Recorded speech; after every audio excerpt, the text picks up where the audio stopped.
Dr. Dukes is a higher education leader with 42 years of experience in administration, policy development, and national service. Most recently, she served as the president of Prince George's Community College for 19 years until her brief retirement in June 2020.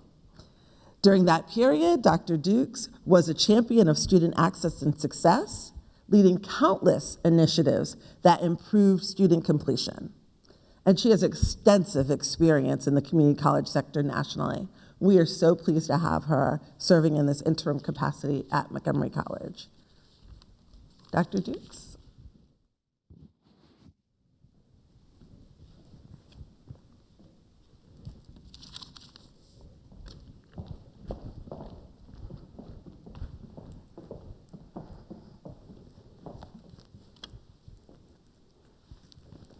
Good afternoon, and thank you to Ms. Wilder for giving us a brief history lesson as well as for sharing that introduction. I'm really pleased to be here with all of you today, both in person and on Zoom. I'm honored to be partnering with two of Montgomery College's most important allies, our county executive, Mark Elrick, and the executive director of the universities at Shady Grove, Dr. Ann Kadamian. I am so grateful to have partners who understand two essential things. The first is the power of education and opportunity. Both of these leaders have keen insights on the nexus of social and economic progress and its reliance on access to higher education. The second is the history of race in our nation and its impact, not just on educational opportunity, but on housing, banking, professional growth, living conditions, and countless other areas of human existence. Racism has had undeniable impacts on the lived experiences of many generations of people in this country. And I know that I represent just one of millions. And we are just now experiencing, as a nation, a new wave of that recognition. For people of color, of course, this recognition is never absent, but some of the public tragedies that occurred this past summer and continue to occur placed a spotlight on it yet again. While this has been a painful process, it always is, it is also an opportunity for us to confront racism where it still lives in the hearts and minds of people and to root it out, and to build what we have begun to envision as an anti-racist society. I am pleased to say that in my many conversations with the two leaders of whom I've spoken, we have never shied away from talking about racism, and they have always shown their tireless commitment to building those anti-racist environments that we understand are essential to student success and to healthy communities. But beyond our shared understanding of the value of education is a respect for the role of knowledge and dialogue in a healthy civil society. I believe that many of us have been shocked by the erosion of information and shared knowledge upon which to even begin productive conversations about topics such as race, social inequality, equity, or the legacy and the continuing detrimental impacts of racial discrimination. So engaging in meaningful discussions about race and political and social topics, surrounding it without common definition of basic terms or even agreements about what constitutes civil communication is really unimaginable today. And that is why, one, you've already heard from Sharon Wilder, County Executive Elrick, and Ann Kadamian came up with the idea of this forum. I will admit that I was late to the party, but nonetheless, I'm glad I'm here.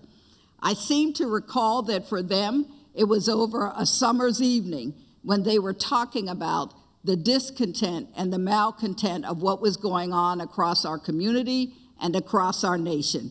I wish I had been able to eavesdrop on that conversation.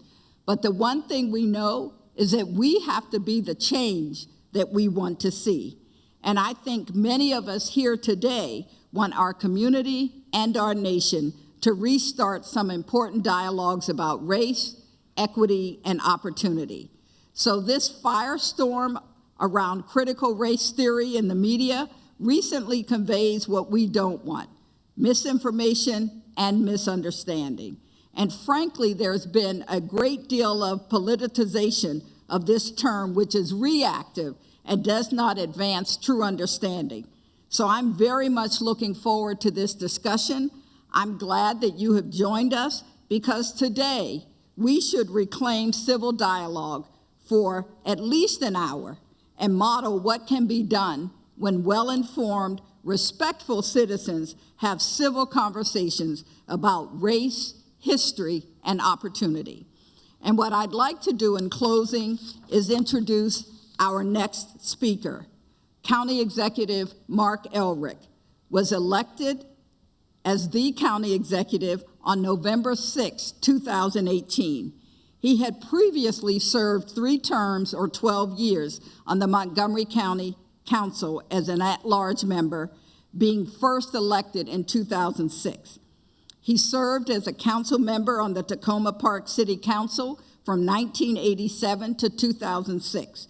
And for 17 years, he was a teacher at Rolling Terrace Elementary School in Tacoma Park. As a county council member, he was the chief sponsor of several landmark pieces of legislation and programs. He led the successful effort to increase the Montgomery County minimum wage in coordination with surrounding jurisdictions to $11.50 an hour, and subsequent legislation that will eventually increase that minimum wage to $15 an hour. And we still have work to do.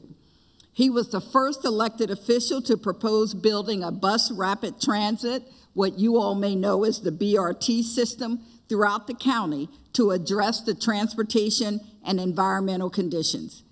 It broke ground in fall of 2018 for the first BRT line, which will run along Route 29.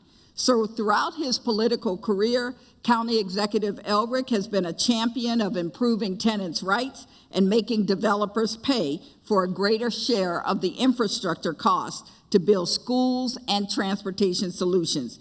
He was a leader in the fight to preserve 10 Mile Creek in the Clarksburg area by limiting the proposed development that would have threatened the health of Montgomery County's best stream, which flows into the county's backup water reservoir. These are some of the kinds of things that we talk about when we talk about equity: who has and who doesn't have, and the work that we do as public officials to ensure that we all have.